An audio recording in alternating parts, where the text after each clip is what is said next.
کہتے ہیں ایک شیخ احمد نام کے بزرگ تھے، ساری زندگی کسی کو کام نہیں بتایا، ساری زندگی بڑی مشکلات آئیں، پر کبھی اپنی ذات پر سوال کا دروازہ نہیں کھولا۔ ایک ایسی مشکل آئی کہ جو حل ہی نہیں ہوتی تھی، کسی نے ان پر کوئی الزام لگا دیا۔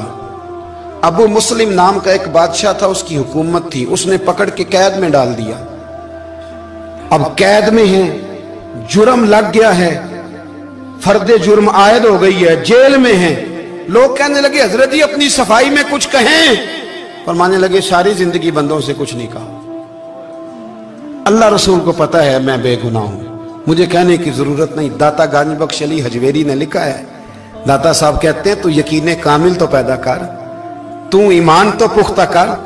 داتا صاحب کہتے ہیں وہ ابو مسلم جو بادشاہ تھا وہ نیک آدمی تھا، اسے رات کو خواب میں نبی کریم کی زیارت نصیب ہوئی، اور حضور سید عالم صلی اللہ علیہ وسلم فرمانے لگے تو نے اللہ کا ایک نیک بندہ جیل میں ڈال دیا، ڈر نہیں آتا، وہ تو بے گناہ ہے۔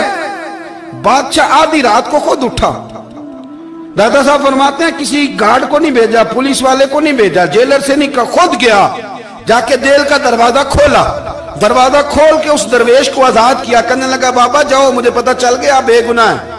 بابا جی سلام کر کے جانے لگے تو بادشاہ پھر آگے آیا، ہاتھ باندھے، ہاتھ چومے، کہنے لگا حضور آپ بڑے نیک ہیں، میرے لیے کوئی حکم ہو تو بتائیے گا، میرے لائق کو خدمت ہو تو بتائیے گا۔ تو شیخ احمد فرمانے لگے تجھے ابھی بھی سمجھ نہیں آئی،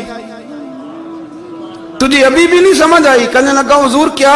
فرمانے لگے جو تہجد کے وقت تجھے اٹھا کے مجھے رہا کرنے بھیج سکتے ہیں وہ میری کوئی ضرورت باقی رہنے دیں گے؟ مجھے کوئی ضرورت پڑے گی کسی اور کو کہنے کی؟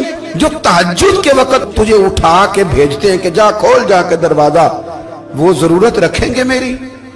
ضرورت مجھے رہے گی کہ میں تجھے اور کوئی کام؟ ابھی بھی تجھے سمجھ نہیں آئی؟ تو داتا علی حجویری رحمت اللہ علیہ فرماتے ہیں اصل میں ہماری طبیعت ہے، ہم نے بندوں سے دل لگا لیا ہے، دل اللہ رسول سے لگاؤ، کسی بندے سے لگانا تو اس سے لگاؤ جو اللہ والا ہو۔